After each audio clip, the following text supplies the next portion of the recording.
Conflitos árabes-israelenses e os Estados Unidos. O conflito entre palestinos e israelenses. A origem do conflito entre árabes e judeus começa com a expansão do movimento sionista na Europa no século XIX, no qual o movimento tinha como objetivo a criação de um Estado para todos os judeus no território da Palestina, já que nesta região foi onde se citou historicamente o Reino de Israel e que seus antepassados foram expulsos da região e dispersos pelo mundo. Em 1987 é realizado o primeiro Congresso Sionista, na qual aprovam a luta pela criação de um Estado nacional para os judeus na Palestina. Entretanto, essa região já estava ocupada pelos palestinos e tinha a mesma importância para os povos de lá. Nesta época, a região da Palestina era controlada pelo Império Otomano, e com o final da Primeira Guerra Mundial, o Império foi derrotado e as potências europeias vitoriosas na época dividiram os territórios do antigo Império Otomano e a Grã-Bretanha ficou com o controle da região da Palestina e várias outras do Oriente Médio. A Grã-Bretanha, que apoiava o movimento sionista, fez uma carta conhecida como a Declaração de Balfour, a qual descrevia o apoio à criação do Estado judeu na região da Palestina, ao mesmo tempo que dizia sobre não prejudicar os direitos civis e religiosos dos palestinos. Entretanto, essa declaração gerou muita revolta entre os povos árabes, que não aceitavam a vinda dos judeus aos seus territórios, já que desde 1916 os árabes se esforçam em criar um Estado independente e unificado. Porém, com a chegada da Segunda Guerra Mundial, os judeus migraram para o território da Palestina, mesmo com a Grã-Bretanha restringindo a imigração de judeus para a região, já que alguns líderes árabes apoiavam a Alemanha nazista. Porém, ao final da guerra, os judeus sobreviventes vão para a Palestina de forma clandestina. Como uma tentativa de solucionar os problemas, em 1947, a ONU desenvolve um plano de partilha que consistia na criação de dois estados independentes, um judeu e outro árabe, sendo Jerusalém mantida como território internacional. Com esse plano, os palestinos ficariam com 43% da região, mesmo que os palestinos representassem 70% da população total. Os judeus aceitaram, mas os palestinos recusaram o plano, pois além de ficarem com menor território, eles alegavam que as terras destinadas a eles eram menos férteis. E mesmo com a rejeição do povo palestino, a proposta foi aprovada no mesmo ano, mas não implementada, já que a Grã-Bretanha não concordava com a implementação. No ano de 1948, a Grã-Bretanha se retira da Palestina por conta do fim do mandato, e no mesmo ano, David Ben-Gurion, o primeiro-ministro israelense, proclama o Estado de Israel.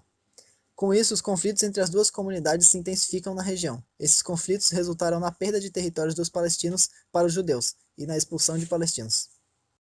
Com a Guerra Fria, a União Soviética apoiando os palestinos e os Estados Unidos apoiando Israel, mais uma vez o conflito tomou impulso, sendo criado alguns movimentos contra os israelenses, como a Liga Árabe, no qual se juntou-se outros países árabes, e em 1967 os palestinos criaram a Organização para a Libertação da Palestina, OLP, que tinha como objetivo destruir Israel e expulsar os judeus da região.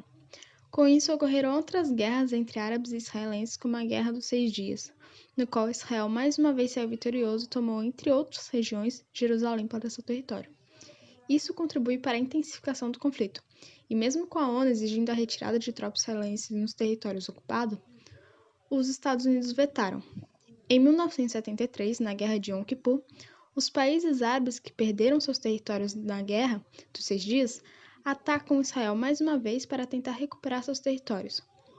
Porém, são derrotados e, como providência, aumentam o valor do petróleo em 300%, o que prejudicou os Estados Unidos, fazendo com que promovessem acordo de paz entre árabes e israelenses a partir de políticas externas estadunidenses. Em 1978, com os acordos de Camp David, no qual Israel deveria devolver a região ocupada do Egito e devolver a autonomia dos palestinos na faixa de Gaza e Cisjordânia. Porém, os árabes rejeitaram o acordo. Os conflitos continuaram mesmo em 1993, quando o líder palestino Yasser Arafat, juntamente com o primeiro-ministro israelense Yitzhak Rabin, mediante ao presidente dos Estados Unidos Bill Clinton, assinavam o Acordo de Oslo, que firmaria reconhecimento da Autoridade Nacional Palestina, ou seja, o território da Palestina na faixa de Gaza e na Cisjordânia, e a OLP aceita o Estado de Israel na região. Infelizmente, o Acordo de Oslo fracassou, pois mesmo tendo palestinos e judeus que aceitam as condições de viver em paz, há muitos radicais dos dois lados que não aceitam a convivência um com o outro, alegando que o território é deles. Relação dos Estados Unidos nos conflitos entre árabes e israelenses. A relação dos Estados Unidos com Israel tem ligação com os interesses estratégicos dos Estados Unidos. De acordo com James Galvin, PhD em Estudos do Oriente Médio e professor de História na Universidade da Califórnia, A aproximação dos Estados Unidos e Israel foi parte de uma estratégia norte-americana que previa, por um lado, isolar a União Soviética e, por outro, fortalecer os israelenses de tal modo que o poder árabe seria obrigado a se abrir para negociações. Tirado da matéria do Brasil de fato. Em 1948, David Ben-Gurion proclamou o Estado de Israel e, nesse mesmo dia, Harry Truman, presidente dos Estados Unidos, reconheceu o Estado de Israel. Entretanto, mesmo com essa aliança, a superpotência tinha cuidado também de manter como aliados os países árabes produtores de petróleo. Não é à toa que, em 1973, na Guerra de Yom Kippur, mesmo com a derrota dos países árabes que, em resposta, aumentaram o preço do petróleo, os Estados Unidos tomaram a providência. Além de fazer as pazes com o Egito, também apoiaram os acordos de paz entre árabes e israelenses, com os acordos de Camp David. Os Estados Unidos faziam o papel de mediador nos conflitos envolvidos entre israelenses e árabes, além de entregar o armamento em larga escala aos israelenses, assim como seu envolvimento no Acordo de Oslo, o qual foi mediador. Atualmente, como é a interferência dos Estados Unidos nos conflitos?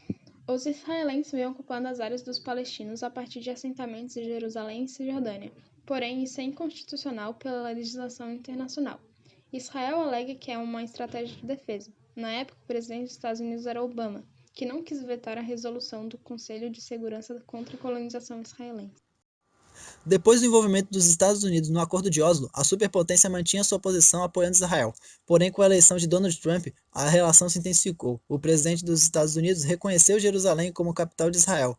Além disso, os Estados Unidos davam apoio militar aos israelenses. Atualmente, o presidente Joe Biden apoia um pedido de cessar fogo na região, porém enfatizando o direito de Israel em se defender e não condenando Israel pelos ataques na faixa de Gaza. Os Estados Unidos ainda continuam dando apoio militar aos israelenses, principalmente se relacionando à defesa dos israelenses aos ataques dos palestinos, mais especificamente ao grupo radical de resistência Hamas. Entretanto, os conflitos ainda estão longe de acabar, já que enquanto tiver interesse entre cada um dos lados envolvidos e não houver um acordo em comum entre palestinos e israelenses.